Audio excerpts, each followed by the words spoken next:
Keshod airport પર યાત્રા સેવા દિવસની અનોખી રીતે ઉજવણી કરવામાં આવી હતી, જેમાં એરપોર્ટના કર્મચારીઓ અને આસપાસની શાળાઓના વિદ્યાર્થીઓ ઉત્સાહપૂર્વક ભાગ લીધો હતો। આ દિવસની ઉજવણીનો મુખ્ય હેતુ આરોગ્ય, પર્યાવરણ અને ઉડ્ડયન ક્ષેત્રે જાગૃતિ ફેલાવવાનો હતો। કાર્યક્રમની શરૂઆત પર્યાવરણલક્ષી પહેલ સાથે થઈ હતી, જેમાં સ્થાનિક ઇકોસિસ્ટમને લાભદાયક એવા ઓર્ગેનિક વૃક્ષોનું વાવેતર કરવામાં આવ્યું હતું। આ દિવસના આકર્ષણનું કેન્દ્ર બાળકો માટે યોજાયેલી ચિત્ર સ્પર્ધા હતી, જેમાં તેમણે વિમાનો, એરપોર્ટ અને મુસાફરીના અનુભવોને પોતાની કલાકૃતિમાં વ્યક્ત કર્યો હતો। આ ઉપરાંત એરપોર્ટના કર્મચારીઓ અને વિદ્યાર્થીઓ માટે એક આરોગ્ય નિદાન કેમ્પનું પણ આયોજન કરવામાં આવ્યું હતું। मेरा नाम Shafiq Shah, airport director Keshod airport.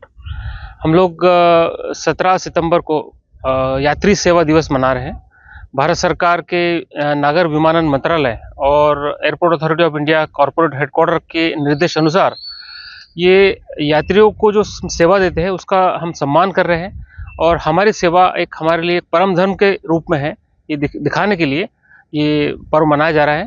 तो यात्री सेवा दिवस के उपलक्ष्य में यहाँ पे हमने कई सारे एक्टिविटीज़, गतिविधियाँ ली है, जिसमें सबसे इम्पोर्टेंट था कि पर्यावरण के लिए हमारी कमिटमेंट।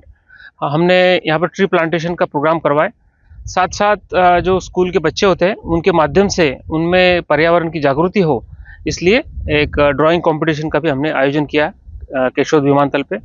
साथ में स्कूल के बच्चों को एविएशन के बारे में मालूम पड़े, इसलिए उनका एक विज़िट भी हमने यहाँ पे ऑर्गेनाइज किया है। और जो कर्मचारी है उनके हेल्थ चेकअप के लिए भी यहाँ पे आयोजन किया गया है। इस तरह से कई एक्टिविटीज़ ली गई ताकि ये यात्री सेवा दिवस हम इसको मनाएं केशोद एयरपोर्ट पे। साथ साथ ये देश के हमारे जितने 125 एयरपोर्ट है उस पर हर जगह पे ये यात्री सेवा दिवस मनाया जा रहा है पूरे देश में, और उसी का हम भाग बने हैं केशोद एयरपोर्ट पर भी।